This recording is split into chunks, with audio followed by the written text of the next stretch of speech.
In the opening scene, a drunk woman is crying to a religious totem pole because she hasn't been touched by a man in a long time. She hits the pole's face, breaking a piece of wood that looks like a nose. Suddenly, lightning strikes, making the nose erect. Several naked men come out of the wood and grant her the wish all night long. Years later, the emperor of an eastern Korean region is telling the story to a councilman. The broken piece of the nose has been a valuable artifact ever since. But the emperor accidentally touches it seductively, triggering its power. A few minutes later, the councilman and the emperor limp out of the chamber. The emperor throws the nose into the streets, scared that it will be triggered again. Eventually, it is found by a woman who wonders what the nose is used for. All of a sudden, the village is surrounded by half-naked men who grab every adult they can to make love. They don't even spare the poor animals and leave the village a mess. When everything calms down, an old priest performs a ritual on the sacred nose. It is put into a wine bottle and buried deep into the ground. Everyone in the village promises to never talk about the incident again, and it is soon forgotten. Then, we are introduced to a town in the northern region where the women are the breadwinners of the family. They make all the important decisions while men are expected to take care of the babies and do household work. In this village, the primary responsibility of a man is to satisfy their wives every night for hours. Because of the same reason, all married men are constantly tired and cannot work outside of the house. One day, a group of thugs from another village are enjoying a meal at a local restaurant. They pick a fight with Bayan, a guy in his 20s who sells rice cakes for a living. Initially, Bayan keeps quiet, controlling his anger to the best of his abilities. But when the thugs cross a line, he single-handedly beats them all. A group of women watches him closely, discussing how lengthy his weapon must be. An older lady laughs at them for assuming such an absurd thing because she knows Bayan has no game inside his pants. As she tells them the story of how she found out, we are taken to a flashback. One night, Bayan was selling rice cakes as usual when he came across a woman bathing out in the open. She called him into the tub and proceeded to undress him, but it turned out he had a straw-sized manhood. The women laugh and start looking at Bayan in a different light. He is known in his village for being impotent when it comes to certain matters. Bayan cannot argue because he knows it is true. In the following scene, we are introduced to Bayan's older brother Kong Mok. Unlike Bayan, Kong Mok is known for being a manly man who could satisfy any woman's needs but chooses not to. When he goes into the river to bathe, a group of women of all ages gathers to watch him. They long for a man with his assets and have tried everything to seduce him, but nothing works on Kong Mok. Later that night, Bayan is in a restaurant drinking in misery. A man touches him inappropriately to check if the rumors are true, which causes a fight between them. Kong Mok quickly comes to his brother's rescue and carries him home. On their way, they encounter a woman named Dal Gang dancing on a bridge. Mesmerized by her beauty, they fall into the water. She walks away right after, but her performance keeps playing in both their minds. While drying their clothes, Kong Mok recounts the day when his brother's genitals shrunk because of a mistake. What most people don't know is that Bayan was born with a normal manhood, but when he was 19, his pants lit on fire, and took his underwear with it. To stop the fire, Kong Mok repeatedly kicked him in the nuts. It saved Bayan's life but confirmed that he will never have a child.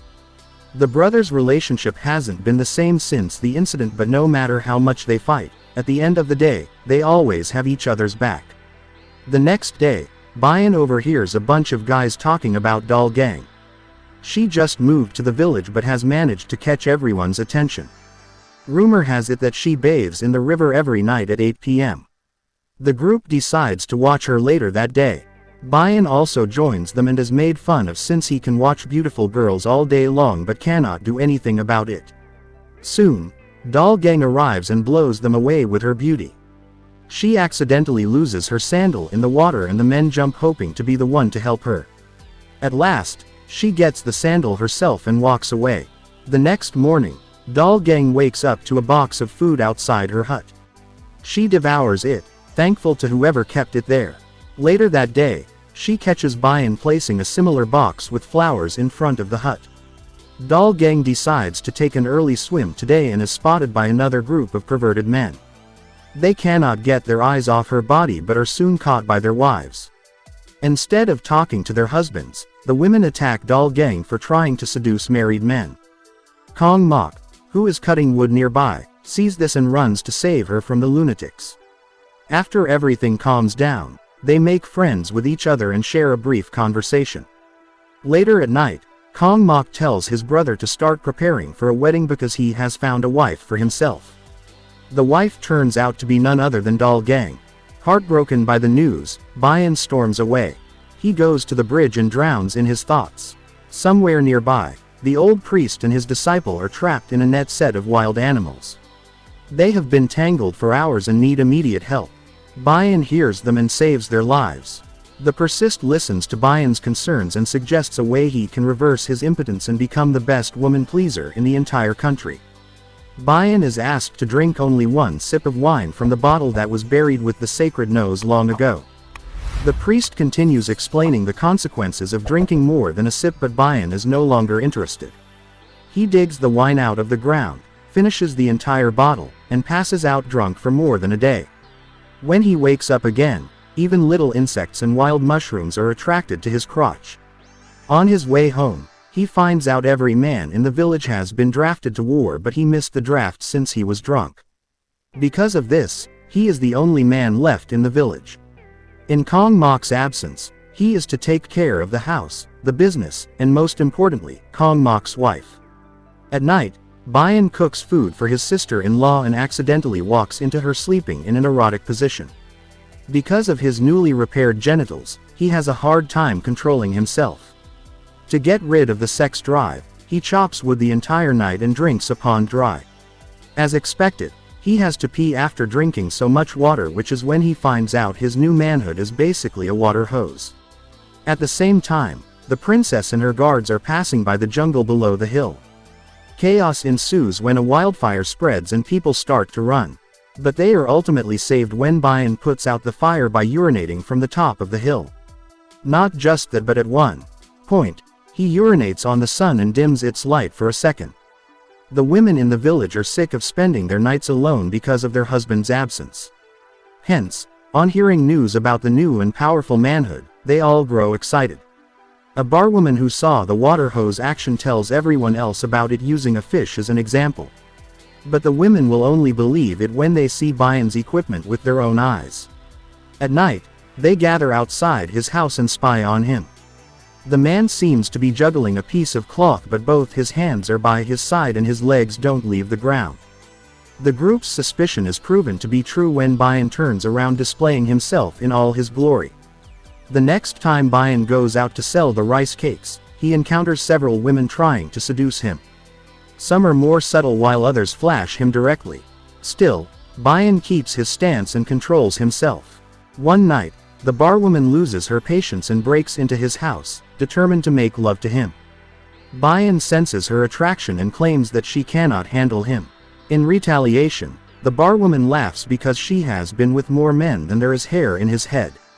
Bayan takes it as a challenge and rocks her night. The noise wakes the entire village, and in a few minutes, a crowd of women comes to his house waiting for their turn to get in bed with him. When he is done with the barwoman, she gets a nosebleed. She proudly claims that she will need at least 10 business days to recover. One after another, every woman in the village is pleased by Bayan, but his stamina never runs out. He doesn't differentiate between the young and the old ones and treats them all with the same amount of love. By the morning, he has had intercourse with every single woman in the village except Dal Gang. In the next scene, the princess tells the emperor about the unnaturally long genitals in the town. The emperor makes his guard kidnap Bayan and bring him to the palace. He is then given a chance to free his brother and bring him back from the war. All he has to do is to participate in a weightlifting competition and win. But the kick is that he cannot use his hands to carry the weight. Bayan accepts the challenge and goes against the champion of the lifting competition. Initially, he struggles because he isn't aroused. The princess realizes this and gives him a push by eating a banana seductively. After watching her, Bayan picks several kilograms of weight and wins the competition. As promised, the soldiers go to the war zone to bring Kong Mok back, but they do not find him, which means he must have died. Depressed about his brother's death, Bayan refuses to talk to anyone, making the women thirsty for his love again. They try catching his attention time and again, but nothing works. Simultaneously, the village is hit by the worst drought of the decade. The scarcity of water and food makes Dal Gang sick. After a week of fighting the disease, she is on the verge of death. No doctor has a way to save her, but one day, Bayan calls a spiritual monk to his house. The man suggests that the only way to save Dal Gang is for someone to make love to her. Since Kong Mok is dead, he thinks it won't be a problem for Bayan to take responsibility. Bayan thinks about it for hours before finally making love to Dal Gang at night.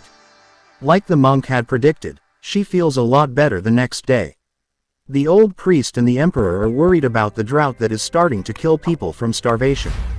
The priest reveals that the sacred female bear who lives in the woods is not happy with the people of the empire. Hence, she has brought drought upon them as punishment. To satisfy her, one must sacrifice their life to her. Back in the village, all women get sick at the same time, including Dal Gang, and find out they are pregnant with Bayan's children. At the same time, their husbands return from war but are not told about what happened in their absence. A few days pass, but the women are no longer satisfied with their husband's sex drive. Then one day, Kong Mok returns from the war, revealing that he lost a leg. The men also discover that their wives have been impregnated by Bayan. Unable to face his brother and everyone else, Bayan volunteers to be the sacrifice the village needs to end the drought. The women weep at the loss of such a magnificent man, but the officials have already made the decision. Bayan enters the cave with the bear and waits to be attacked. Some time passes, but the rain never comes. Everyone assumes that the ritual failed and that Bayan sacrificed his life for nothing. But then, we see Bayan making love to the sacred bear, satisfying her in a different way than the priest wanted him to. The plan works and the village is blessed with heavy rainfall. The scene cuts to a few years later. The tale of the legendary libido is still narrated around the country. Bayan's sons have grown up and have inherited water hose power from their father. In the last scene, the princess is on a boat telling her friends about the time she met the one and only sexual legend. The man rowing the boat turns around and reveals that he is the said legend.